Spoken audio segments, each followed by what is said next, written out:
like it's black people that want to do what white people do. That's what I want to talk about. And that's not even the answer. Like, you know how people, like, I think I might get some backlash. I don't give a fuck. I think that some black men just want to be white men. They want the same privileges. They want to be able to have the same privileges, the same powers, anything that the white man does. It's all about power. Yeah, so they want. That's what they low key want. So when it's always been the goal. When you think about like how they treat us, like how they treat women, it's the same. Like white men don't treat their women any better. Like they don't. It's really trash. No, they but, give them like they'll put them in the nice house. Yeah, they manipulate. Right. I got two. Right. Rules, right. I got this. I got that. It, but you live in a great yeah, and then here come the black man to see the white man do that. I'm like, I'm gonna do that shit too. Yeah, it's an ego thing. It's a self gratification thing. I get all of that shit. I don't like it. I get it, but I don't like that shit. Little, I mean, I don't know if this is embarrassing or not, but it is what it is. But when I was little and my mama would buy me black Barbies, I'd be like, I don't want them. Mm-hmm. I want the white Barbies. I want to be white. I don't want this nappy hair. I want that's how they told you. That's what was told. Barbie had all the great things. They told you that's what you supposed to do. Yeah. The Barbie with the good hair. Because I can't put it on that bed. You Yeah. said one fro, you can't No, my mama got me the Barbie though. My mama got me the black Barbie, honey. Yeah. That had the her hair was shaved and she had 3 different wigs. She had an afro wig, the long wig.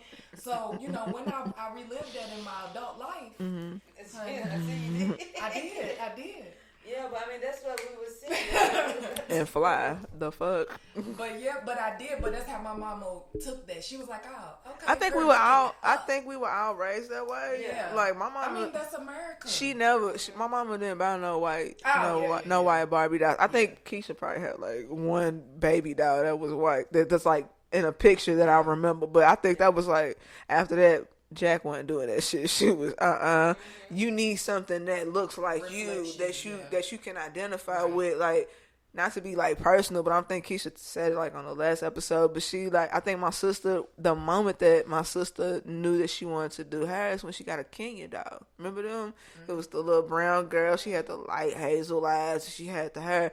And I remember one day she was sitting there and she cut a perfect fucking bob on this fucking Kenya doll. I'm talking about perfect. I'm talking about like a fucking adult. I was like, damn, nigga, you look at the gifts. You know what I'm saying? And she's a kid. She's like, how's that look? I'm like, damn, nigga, that look. You did that. I was like, damn, that bitch look. It's even. You know what I'm saying? I was like, damn, if she was human, that bitch would grow. You know what I'm saying? She would be out here flourishing. You know what I'm saying? But I thank God for that, because had my mother not, had her been like the black woman that she is, and to make sure that her black daughter sees something like, even in toys, listen, you can have this shit too. We had all the Barbie dolls. Our Barbies was black, you know what I'm saying? She had the pink Jeep. She had all the shit. So it was like, no, you can have this shit too, like, as a little black girl. So it's like, to be able to identify with like toys and music and movies, especially in the era that we grew up in, that's the beauty in it. Like, it's cool now, but where we came from, it was lit. Watching all these movies and watching all these black women go through all this bullshit to get into a relationship and to get a man. Yeah, because then that's what we see. Yeah, because after you get the man, you still deal with more bullshit. That's the part of the movie that they didn't show us. It's like, y'all did not say.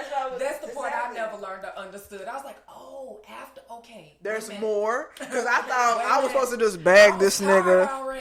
I was supposed to just bag this nigga. We kissed. I guess this is it, right? We kissed, we fell in love, that's it, right? Wrong, nigga. There's more issues to touch on. You start realizing reality and bills and benefits and and then kids don't raising people the same way. Even having kids, like, you was raised one way, I was raised another. And to be able to, like, and hopefully if you're able to have a conversation with whoever you're having a kid with before you have a kid, to kind of identify with. Very seldom does it happen, because shit does.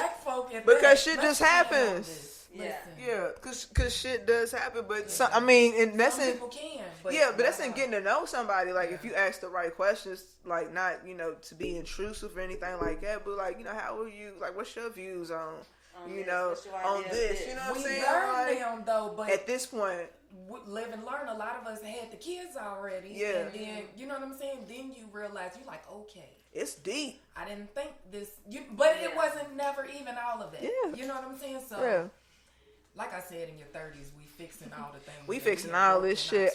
When this episode drops, I'll be 35. So that's on the 24th. So when this episode does come out, I'll be 35 at that point, and that's pretty much. not the Stevie Wonder version, but like I literally, like you said, it was crazy that you came in and before we started recording, you was talking about how like 35 is your intentional, year, and that's literally how I started my year, and I made sure that I was having conversations with people that I need to have conversations with, like, all right, let me go ahead and tell you what's up right now so that I don't have to do this shit later, and let me introduce you to a side of me that I honestly just tapped into myself. It's like, I'm about to be 35. That's like 5 years from 40. That, first of all, that's fucking nuts, my nigga, because I was just fucking 25, my nigga, in these motherfucking streets. Shut your motherfucking ass up. Boogie's older than me, so. I am 35. That's right. She said 30, 35. I'm a milk is 34 though, but I'm definitely walking into that very intentionally. Like, if you're gonna be in my life, like, if you kind of step out of bounds, anything, like, this is my point to let you know, like, okay, this is me getting you back in where I need you at as far as alignment goes. Now, if you decide to go past that, completely up to you, but I'm letting you know that I'm bringing it to your attention. I'm aware of it, and so if I see anything, you know what I'm saying, otherwise, I'm gonna have to address it. Like, we not letting shit slide no more where you be like, well, with the hopes that it'll get better or to change. We not doing this shit. I'm addressing this shit right the fuck now. Yeah. While it's fresh. You know what I'm saying? And so I think that's just a part of, like, growing up and becoming an adult and, like, really, like I said, I observe, I analyze, I check myself first in a lot of situations. Like, what did I do? Sometimes you gotta look in the mirror and check. Yeah. And that shit is not the most comfortable thing at all.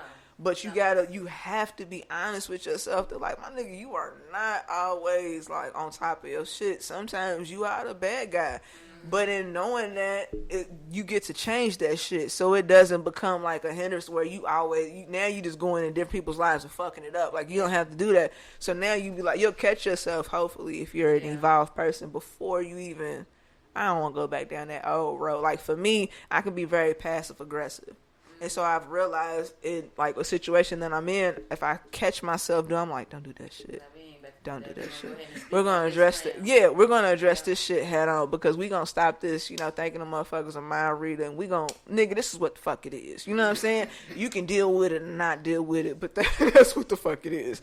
And but that takes growth, because like I said, I'm passive aggressive as fuck. Like, I'll make a nigga feel like shit just in passing. I'm like, you gotta stop that shit. You gotta make a nigga feel like shit directly. No, okay, can I go back to? Go ahead. Okay. Help me. What's that? Let me hit that. Let me see that. I got you. I got a lot. Go ahead. So, remember I was telling you I'm being very intentional about the things that I watch, what I take in, whatever. So when I first started with the sisters thing or whatever, Tyler Perry, I'm very like, it's not, but it caught you. Listen to me. Caught your ass. And he even says that this is like a black Sex in the City. Yeah, I can see that. So, I can see that.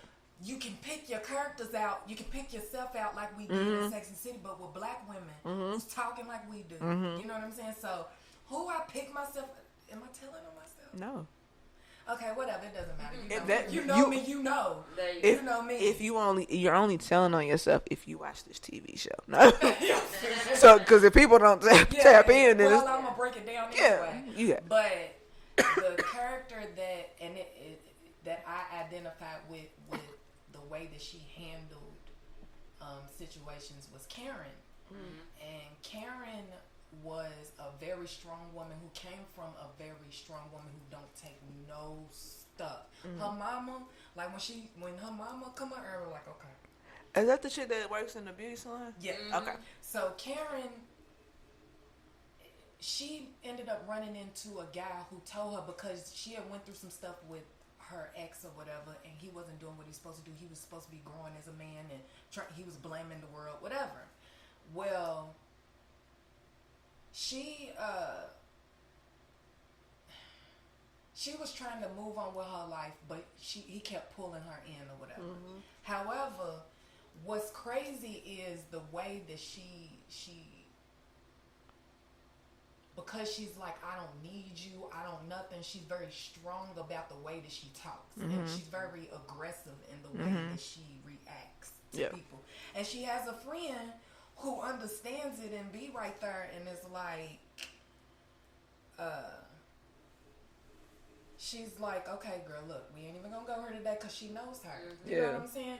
And you got to, you gotta have somebody that you trust in your life that can reel you that back can correct in. you. Yeah. You know what I'm saying? And you trust that when they tell you, they ain't lying to you. Though, because you have discernment, even if they are at any point, you gotta make it to a point to where you know yourself so well that you have a point of reference that when you go off and somebody tell you, you can check yourself and like, you're right. This is me. Yep. This is where I'm at. That was me in that moment. This is what I'm doing.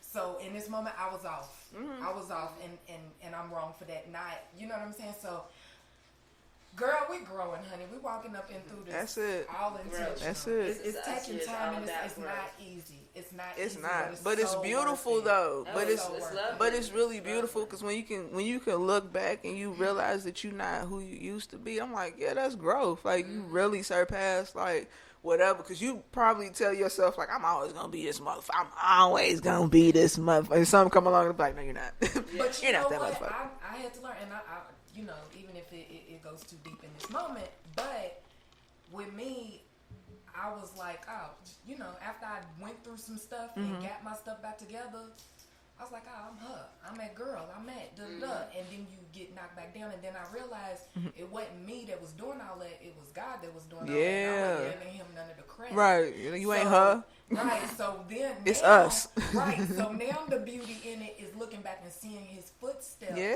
The entire time. Yeah. It's like, I thought I was, you wasn't nothing. You wasn't You didn't deserve You ain't nothing. deserve half of that shit. None You better of that. you better say thank you, damn it. You better say thank you. So I see, this is why I couldn't be no minister in church, because then the pulpit get real weird. crazy. I start cussing and shit. Y'all better give him some praise shit. Whoa, what are you doing? I had to take it to that moment though, because that's real though. Yeah, like, for real. You know what I'm saying? If Real you life. don't at any point realize that you don't have control over everything,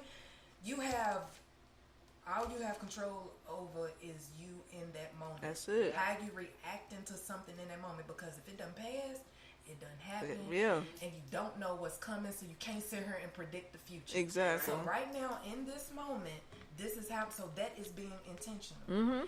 Being intentional take work. That's getting up every day and literally taking one little footstep, and you ask God, okay, that was right? You told me to do that, right? That was you. But was that you? If you took the wrong footstep, that is not failure. It's direction. Right. There you That's go. the other thing. So it's not as much fear if you realize that I felt it. That ain't it. Nope, or, it's okay. Or I need to do about it a different way. Yeah, give you an alternate route. Just come up with an A through Z, I guess. Basically, yep. I guess. I dig it. That was dope. No, that was dope. No, that was dope. You just gotta let the conversation flow, man. Yeah. No. You just gotta let it flow, bro. You don't cut it off. You don't be like, yeah, this is not talking. But no, nigga, no. All of this shit ties in because that's how we're viewing ourselves. Had we had been in these movies, it's like, because that's how we're able to like identify and to like analyze it. Because I'm like, damn, that was me. Harper is not proposing to me without no motherfucking ring. That was me. You're not. You're not. How you gonna get down on your knees? Get up. Get up. We ain't. You still trying to We right. You gonna embarrass him. You just gonna go. Yeah. Say all that. Yes. Right there. Yes. Because honestly, yes. Yes. Exactly. Let's go around the circle. Yeah. First of all, look, what is DC Young Fly?